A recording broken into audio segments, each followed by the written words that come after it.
lutas e muitas confusões e os reinos sempre divididos, mas quando Deus está no comando, algo da parte dele por nós deve ser aprendido.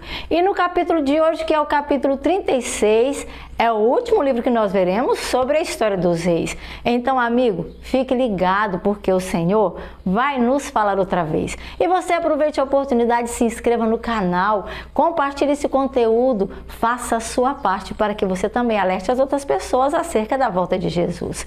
E o povo tomou Joacás, que era filho de Josias, para nele colocar na função de rei naqueles dias. Ele tinha 23 anos quando começou a reinar e por 3 meses, somente isso, ele ficou a reinar, porque o rei do Egito o depôs em Jerusalém e impôs para a terra uma pena de 100 talentos de ouro, além de prata também. De ouro era 1 talento de prata, ou melhor, de ouro era 1 talento e de prata chegou a 100.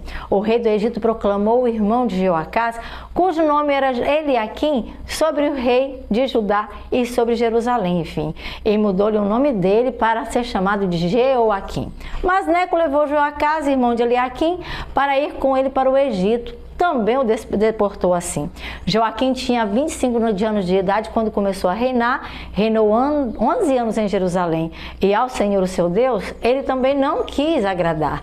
E Nabucodonosor, rei da Babilônia, naqueles dias o atacou, prendeu aquele homem com algemas de bronze e para a Babilônia o levou. E levou também para a Babilônia os objetos do templo, lá do templo do Senhor. E no próprio templo do seu Deus, aquelas coisas ele colocou. Os demais acontecimentos do reinado de Joaquim, as coisas detestáveis que ele fez, tudo que foi de ruim, estão escritos nos registros históricos dos reis de Israel de Judá, e o seu filho Joaquim foi colocado em seu lugar. E Joaquim tinha 18 anos de idade quando começou a reinar. Ele reinou somente 3 meses e 10 dias em Jerusalém, porque ao Senhor ele também não quis saber de honrar. E na primavera, mandou levá-lo para a Babilônia, o rei Nabucodonosor, junto com os objetos de valor retirados lá do templo do Senhor. E Zedequias, que era tio de Joaquim, rei sobre Judá e Jerusalém, o Nabucodonosor proclamou. Zedequias tinha 21 anos de idade quando começou a reinar. E ele ficou reinando por 11 anos em Jerusalém. Ele pôde por esse tempo governar, mas ele também fez o que o Senhor reprova. Ele não se humilhou diante do profeta Jeremias, que lhe falava naqueles dias como sendo um porta-voz do Senhor. Também contra o rei Nabucodonosor, ele se tornou revoltado em algum momento, porque o rei Nabucodonosor o havia obrigado a fazer um juramento em nome do Deus do céu. E esse homem ficou muito violento, ele tornou-se muito obstinado, não mais quis se voltar para o Senhor Deus de Israel, o único que naquele tempo poderia o livrar. Além disso, todos os líderes dos sacerdotes e o povo se tornaram cada vez mais infiéis e se afastaram de novo.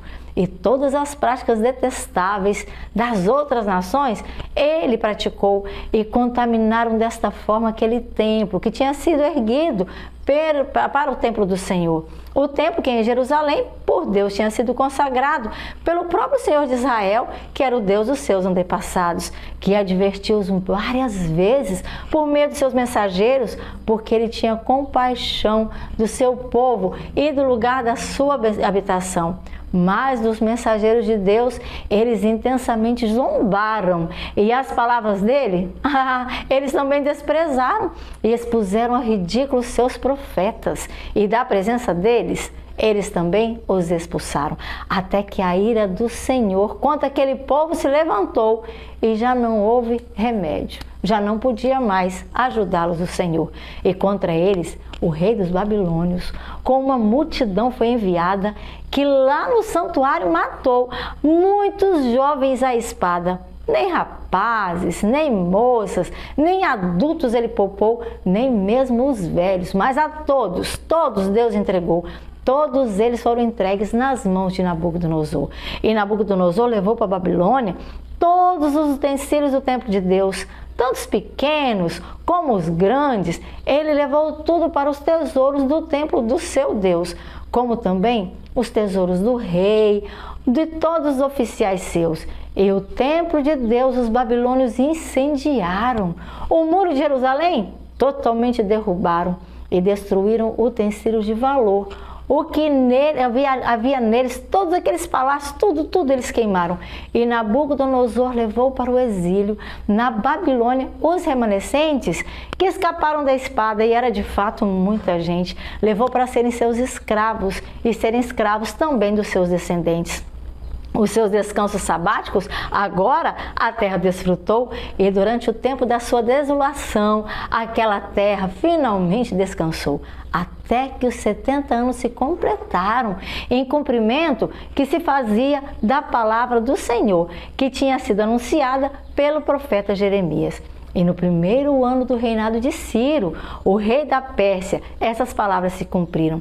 Essa palavra do Senhor, anunciada por Jeremias. E o Senhor tocou em Ciro, em seu coração, que era o rei da Pérsia, para que ele fizesse uma proclamação em todo o território de seu domínio, por toda aquela região, para que a pusesse por escrito a seguinte declaração: assim declaro eu, Ciro, rei da Pérsia, o Deus dos céus, o Senhor, deu-me todos os reinos da terra. A mim ele os designou para construir-lhes um templo em Jerusalém, lá na terra de Judá. Então, quem dentre vocês pertencer ao seu povo, a Jerusalém poderá voltar, e o Senhor, o seu Deus, com ele sempre estará.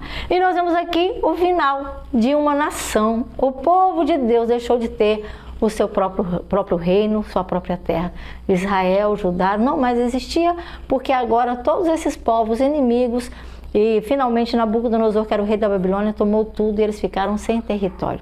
Nós vamos começar amanhã um novo livro que vai falar sobre o retorno, né? Como Deus, então, depois de 70 anos que se cumpriram pela palavra dos profetas, o povo pôde reconstruir ali o templo, reconstruir a vida. Meus queridos, muitas e muitas lições. Eu poderia passar aqui mais de horas falando das lições que nós podemos aprender daqui. Mas uma coisinha eu queria que você não se esquecesse. Não seja obstinado. Fique observando os sinais que Deus tem dado para você. Por que é que tem acontecido problemas em sua vida? Onde é que você precisa mudar? O Espírito Santo tem pressa para te fazer um instrumento nas mãos dele. Então não rejeite a graça do Senhor. Deixe que ele reavive sua vida, seja transformado pela palavra de Deus. Que Deus te abençoe. Nos veremos amanhã.